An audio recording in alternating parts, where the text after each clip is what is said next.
ಮೃತ್ಯುಂಜಯಾಯ ರುದ್ರಾಯ ನೀಲಕಂಠಾಯ ಶಂಭವೇ ಅಮೃತೇಶಾಯ ಶರ್ವಾಯ ಮಹಾದೇವಾಯ ತೇ ನಮಃ. ಎಲ್ಲರಿಗೂ ನಮಸ್ಕಾರಗಳು.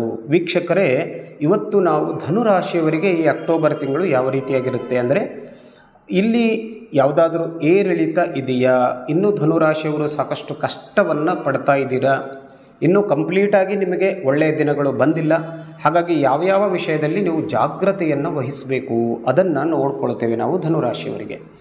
ಒಂದು ವೇಳೆ ಚಾನಲ್ಗೆ ಹೊಸದಾಗಿದ್ದರೆ ಸಬ್ಸ್ಕ್ರೈಬ್ ಮಾಡಿ, ಬೆಲ್ ಐಕಾನನ್ನು ಪ್ರೆಸ್ ಮಾಡಿ. ನಿಮಗೆ ಇನ್ನೂ ಯಾವುದಾದ್ರೂ ಮಾಹಿತಿ ಬೇಕಾಯಿತು ಅಂತಂದರೆ, ವಾಸ್ತುವಿಗೆ ಸಂಬಂಧಪಟ್ಟಂಥ ಏನಾದರೂ ಪ್ರಶ್ನೆ ಇತ್ತು ಅಂತಂದರೆ ನಮ್ಮ ಚಾನಲ್ನಲ್ಲಿ ನೀವು ನೋಡಬಹುದು.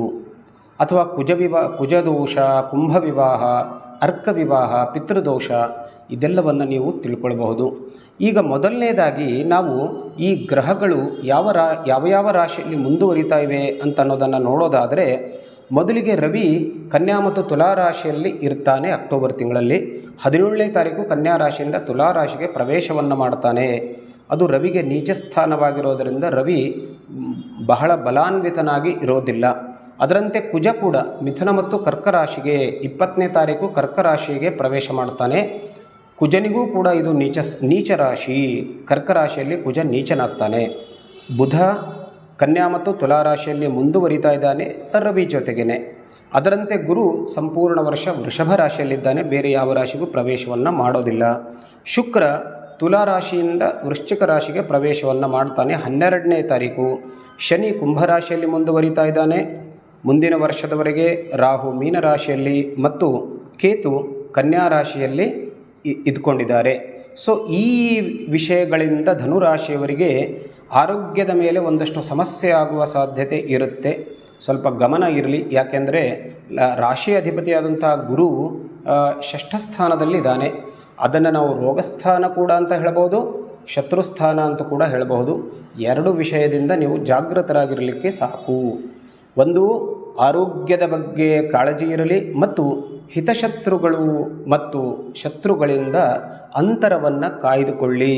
ವಿಶೇಷವಾಗಿ ಜಗಳಾದಿಗಳನ್ನು ಮಾಡಲಿಕ್ಕೆ ಹೋಗಬೇಡಿ, ನಿಮಗೆ ನಷ್ಟವಾಗುವಂಥ ಸಾಧ್ಯತೆ ಇರುತ್ತೆ.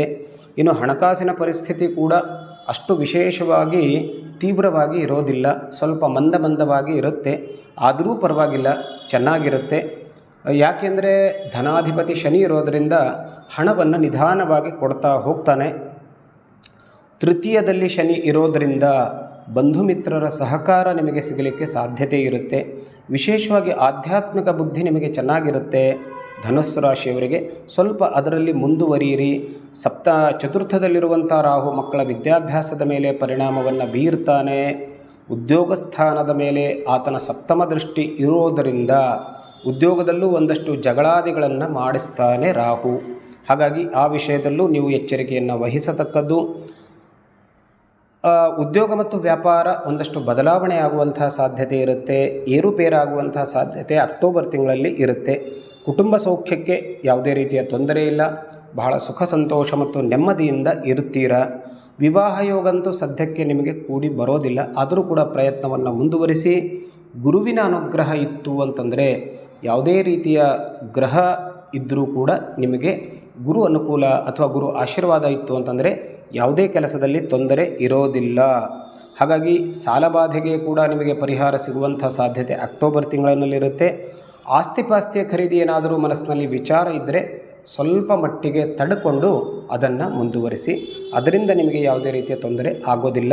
ಈ ಮಾಸದಲ್ಲಿ, ಅಕ್ಟೋಬರ್ ಮಾಸದಲ್ಲಿ ಸುಬ್ರಹ್ಮಣ್ಯನ ಆರಾಧನೆಯನ್ನು ಮಾಡಿ, ಸುಬ್ರಹ್ಮಣ್ಯ ಕ್ಷೇತ್ರಕ್ಕೆ ಹೋಗಿ ಮತ್ತು ಗುರುವಿನ ಆರಾಧನೆಯನ್ನು ಮಾಡ್ತಾ ಬನ್ನಿ ಮುಂದಿನ ವರ್ಷದವರೆಗೆ.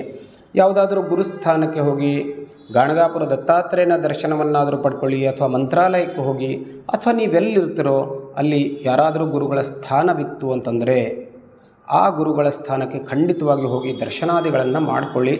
ಗುರು ಅನುಕೂಲಕರವಾಗಿರ್ತಾನೆ, ನಿಮ್ಮ ಸಂಕಷ್ಟಗಳು ಕಂಪ್ಲೀಟಾಗಿ ಪರಿಹಾರ ಆಗುತ್ತೆ.